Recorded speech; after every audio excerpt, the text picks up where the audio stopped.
Rama Wijaya. Apa Rahwana? Sumurupa. Dina iki kowe wis temeka ana negara Ngalengka Diraja. Aku wis ngerti sing mbok karepake. Nganti mbok rewangi kowe mbendung samudra Hindi. Kowe ya iso tambak Setu Banda. Beteke kowe mung arep goleki njaluk baline bojomu Rekyan Warasinta. Ya ngono to? Sumurupa. Dina iki bojomu Sinta, lho, tak singetake ning Taman Hargasuka. Bojomu isih suci ora tak gepok, ora tak senggol. Dina iki bakal tak pasrahake bali menyang kowe Rama Wijaya. Tampanana. Kanthi rila legawa lari trusing batin. Yen pancen kowe gelo atimu Rama Wijaya, kowe tak tomboki. Sinta tak balekake menyang kowe, kowe tak tambahi bandaku negara Ngalengka separo, tak wenehake karo kowe. Nggonen mukti wibawa ning negaramu. Ing Ayodya. Lan kowe muktiya kawan bojomu Rekyan Warasinta.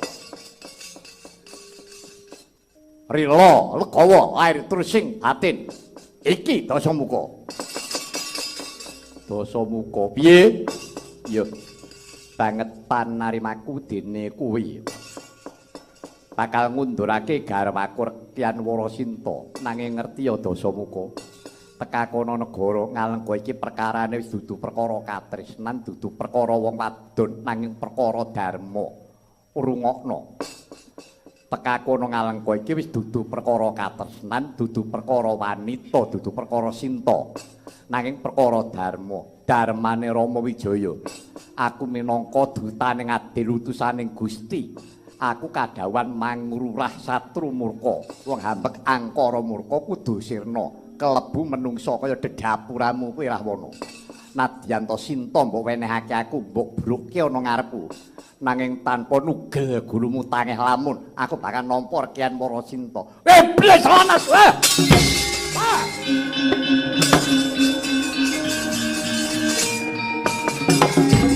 Ora kena digawe becik Rama Wijaya. Kowe ora kena digawe becik. Ora kena nampa Rekyan Warasinta. Tugel gulumu kowe.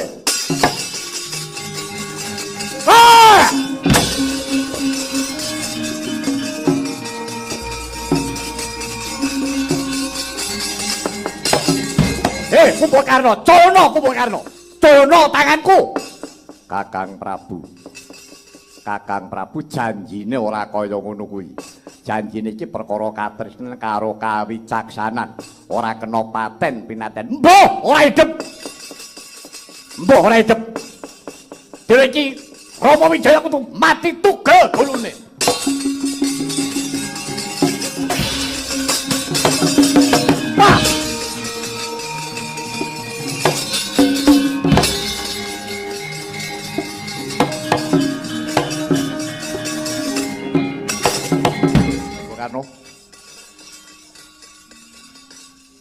Wis aku wae patenana. Seneng to atimu? Kowe bungah pikirmu. Yen aku diwirang-wirangake mungsuh. Budhek kupingmu. Picek mripatmu kowe. Aku kurang piye? Sinta tak balekake nganti bandane negaraku. Separo tak wenehake Rama Wijaya dheweke ora gelem nampa. Dheweke malah sumpah-sumbahan menapa dadi utusaning adil, nadyan to Sinta diwenehake tanpa nugel guluku moh nampa. Ya janjimu piye? Yang satelek kowe. Yen to Rama ora kena digawe becik, kowe saguh ngrampungi Rama Wijaya. Yen ora ana buktine, yen ora ana nyatane, aja takon tugel gulumu kowe. Ayo, kowe budal Senopati ora kowe.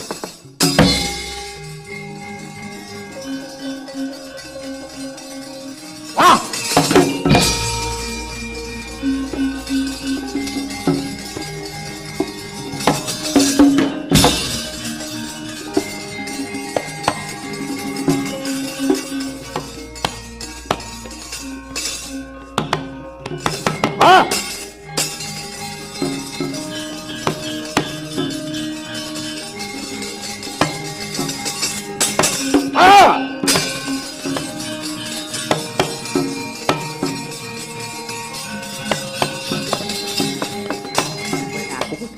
satriya. Kewataking Senopati. Jebul gedhamu ya reget. Kowe dadi Duratmaka, kowe dadi maling. Ora kowe kuwi sapa? Pangarsaning para wanara. Ora tunggu Kendha Narpati Sugriwa. Sugriwa sakarepmu nggonmu muni sakarepmu. Anggonmu ngarani. Nanging sedyaku becik. Nanging ibarate sego wis dadi bubur. Pangeh lamun bakal bisa dipulihake meneh. Dina iki aku ora trima kowe nyak-nyakan jag-jagan ning negaraku Ngalengka. Jroning atiku nadyan aku iki jumeneng dadi senopati. Aku ora mbelani kamurkane Prabu Rahwana. Mriki Kumbakarna ngrungkepi jiwa kaprawiran. Ngrungkepi negaraku Ngalengka. Aku minangka dadi betenging para kawula tasih. Ora trima yen to negaraku dienggo nyak-nyakan bangsane bedhes, bangsane munyuk, monyet. Mingkata gulungan genderamu. Ora gelem bongkoki gamanmu aja takon dosa yen nganti ana wanara ilang larine. Kakian. Wuwus. Maju mrene. Kelakon sirna dening aku. Ayo cobanen kowe.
Yayi Narpati Sugriwa. Inggih, sinuwun kula ingkang sowan.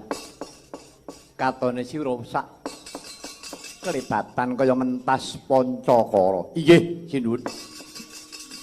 Estune manah kula badhe methukaken kridhanipun Kumbakarna kang badhe nungka kundur panjenengan saking Alengka.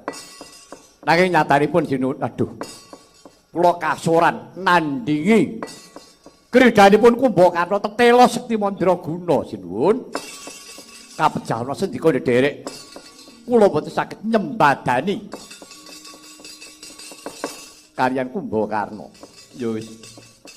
Yai Narpati ora dadi ngopo. Gunawan, kula wonten timbalan iki ngadhamu coba maju lungguhmu Yai.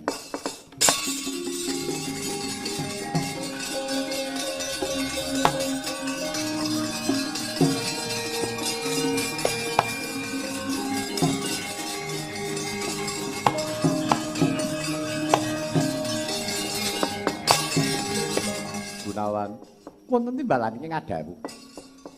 Apa siadi lair terus sing batin nggon muswita kelawan panjenengan ingsun. Inggih. Lari terus sing batos Sinuwun nadyan lair sakit ageng dumuginipun pejah. Menapa ingin dados dawuh paduka Sinuwun nedya kula estakaken. Iya. Yen to pancen mengkono dina iki siadi ingsun tetepake jumeneng dadi senopati. Ayanana kridane si Kumbakarna.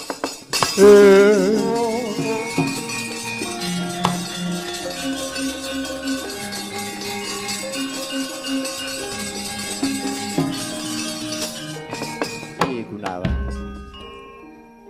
Inggih. Sinuwun. Menawi kepareng paduka Sinuwun, kula kedah jumeneng dados senopati. Inggih. Kula istakaken Sinuwun. Nyuwun tambahi berkah pangestu. Mugi-mugi kula saged mestuti sak dawuh paduka Sinuwun. Sing ati-ati muga-muga unggul yudamana madyaning palagan. Oh.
Ndara Gunawan Wibisana.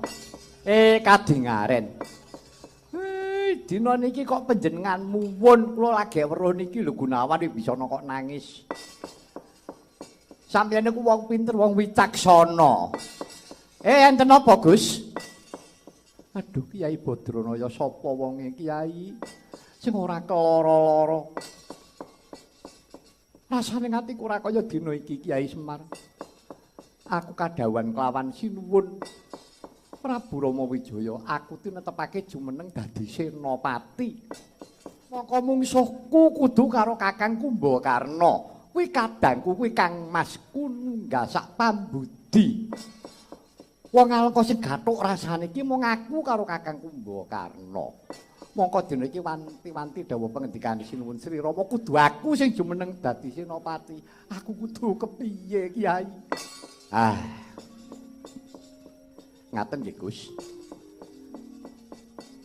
Pancen kala mangsane menungsa niku sok kepregok lelakon loro sing padha abote. Antarane katresnan napa kewajiban niki ngebot-boti wong urip. Yen sampean ngeboti katresnan, tresna sampean kali Kumbakarna. Mesti sampeyan ora sida perang. Jalaran iku Kang Raka niku sedulur sampeyan. Sampeyan ora sida perang, ning nggih niku cacat urip sampeyan. Ing atase penan niku pun ngabdi kalih Sri Rama pun ditampa pun ketrima. Sampeyan diperintah karo ratu kok nyulayani. Ah niku cacate ten mriku. Ning nek niku ngeboti bab perkara kewajiban sampeyan kudu bisa natas talining katresnan. Sampeyan kudu tegel Pantala nandingi kridane si Kumbakarna ora sah metung kuwi sedulur. Sebab sampeyan netepi darmaning satriya minangka dutaning adil. Ajeng pripun? Pun mang pilih. Pilihane nggih mung niku wau. Ajeng pripun? Ora. Lelakon sampeyan nggih mung loro niki wau. Mang pilih. Katresnan apa kewajiban? Bareng tak pikir-pikir, kaya bener pangandikamu. Aku abot kewajiban. Saestu, iya. Bener, Kyai. Lahir batin, aku abot kewajiban. Nah, nek pancen sampeyan abot kewajiban, mang tindake. Mang tindake, pun. Mang maju. Nek sampeyan ikhlas rila lahir batin, mengkira enten pituduh. Ra enten pituduh enten mergane. Pun to mang percaya kalih kula, iya Kyai.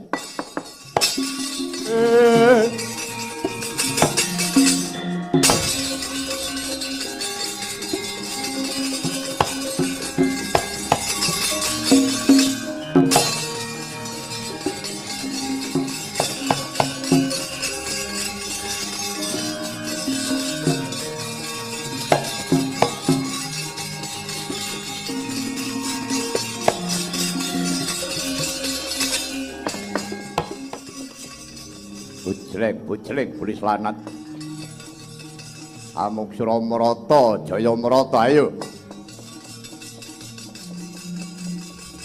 Rama Wijaya sak para wadya kamu maju ayo krubuten. Kumbakarna ora-orane yen aku bakal mundur sejangkah. Sapa sing wani ngadepi Kumbakarna? Lakon sirna dening aku. Ayo. Mara diage lho. Wibisana kae. Belum. Lah kok malah nyanyi Gunawan.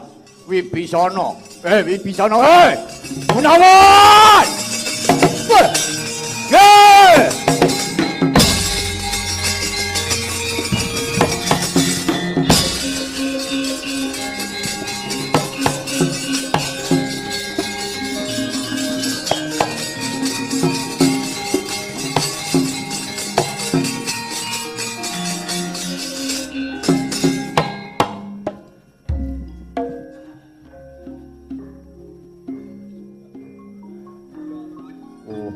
Gunawan. Lelakon kok kaya mengkene iki kepriye Wibisana? Adikku adikku. Kepiye lelakonmu karo lelakonku kok dadi kaya mengkene kowe dhewe sing methukake aku. Iki kek lelakon kepriye Wibisana, Kang Mas? Jiwa sesembahan kula Kang Mas, awrat raos sing manah kula anggen kula badhe ngaturaken pangunek-uneking manah kula dumateng paduka Kakang Mas. Hamba bilih meneh dipun raosaken Kang Mas, anjogipun manungsa menika nggih namung sak dremyang nglampahi. Kowe kuwi kebangetan biyen Gunawan. Kowe kuwi arep suwita karo Sri Rama biyen. Aku arep melu kowe ora entuk. Banjur aku mutung, aku tapa turu ning sukuning Gunung Goh Karna.